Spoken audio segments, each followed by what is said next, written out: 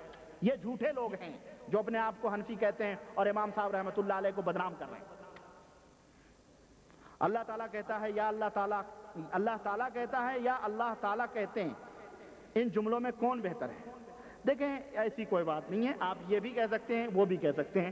اب جو لوگ یہ کہتے ہیں اللہ تعالیٰ فرماتا ہے یا کہتا ہے، اصل میں اس کی ذات اور اس کی شان، جیسے ہم کہتے ہیں اس کی ذات اس کی شان، اگر آپ کو کہیں کہ اس نے کہا تو کہیں گے گستاخ۔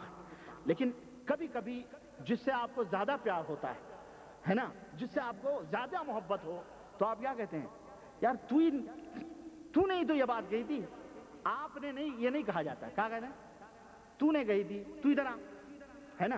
تو پیار اور محبت ہے، اور ایک توہین ہے، اور نعوذ باللہ کوئی مخلوق اپنے خالق کی توہین کرے وہ تو کافر ہے نا۔ اس لیے اگر نیت اس کے یا اس کی یا اللہ تعالیٰ فرماتے ہیں یا فرماتا ہے سے توہین مقصود ہے تو یقیناً وہ کافر۔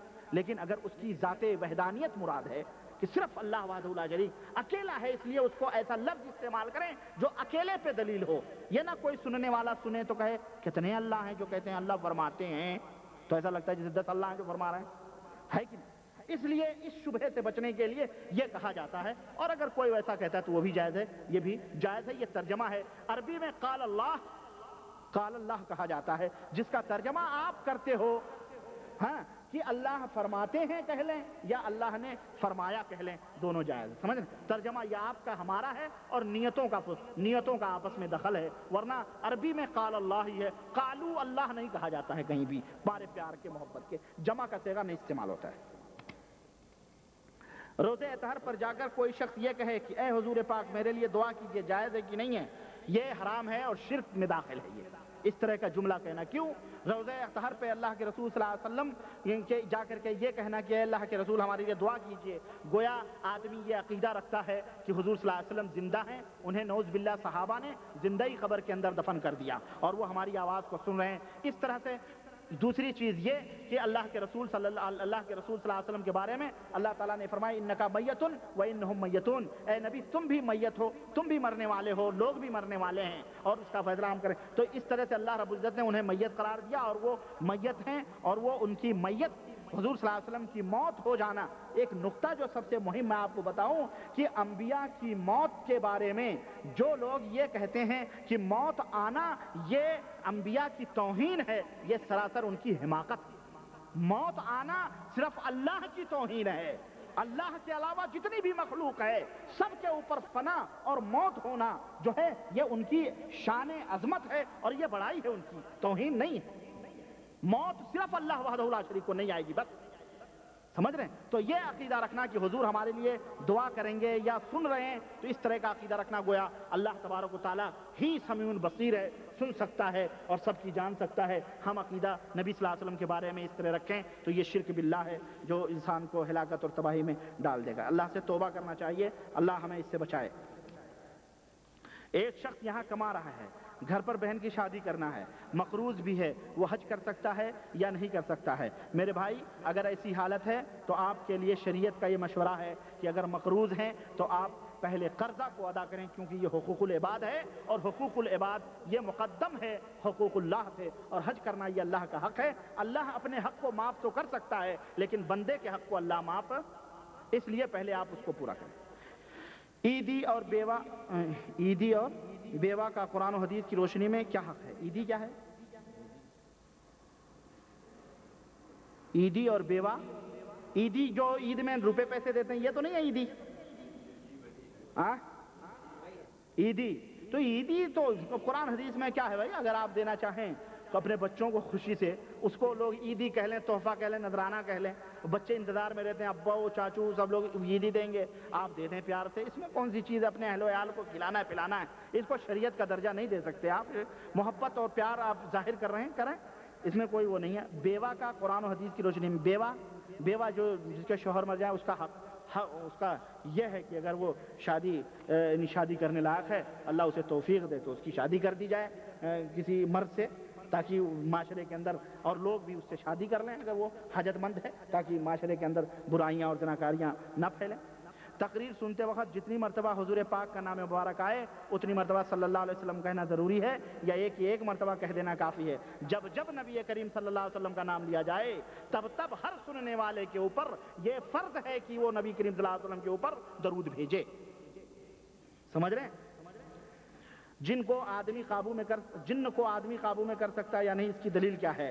جن کو قابو میں کرنا یہ حرام ہے، اللہ کے رسول صلی اللہ علیہ وسلم نے اس سے منع فرمایا ہے۔ اللہ کے نبی صلی اللہ علیہ وسلم نماز پڑھ رہے تھے اور ممبر کے آگے حضور آگے بڑھے اور اس کے بعد پیچھے پلٹے، پھر جب نماز ختم ہوئی صحابہ نے پوچھا آج ہم نے جو حرکت دیکھی ہے اس سے پہلے کبھی نہیں دیکھی تھی، کیا بات تھی؟ تو حضور صلی اللہ علیہ وسلم نے فرمایا کہ شیطان آیا تھا، ہم نے اس کے گلے کو دبایا تو اس کی زبان باہر نکلی جس کی تراوٹ میں نے اپنے ہتھیلیوں کے اوپر محسوس کی۔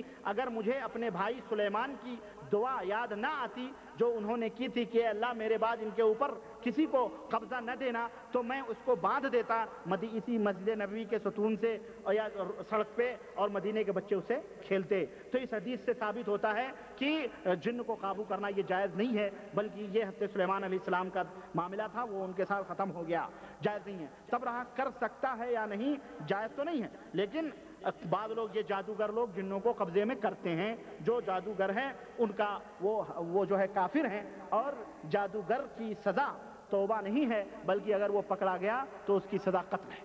لا یستتاب الساحر لا یستتاب، یعنی اس کی سزا قتل ہے، اس کو قتل کیا جائے گا، اس کو جو ہے اس کی توبہ بھی قبول نہیں کی جائے گی۔ ماشاءاللہ۔ گھروں کی بندش کروانا، جیسے کیل وغیرہ پڑھوا کر گھر کے چاروں کونوں پر لگانا، کیا ایسا کرنا جائز ہے؟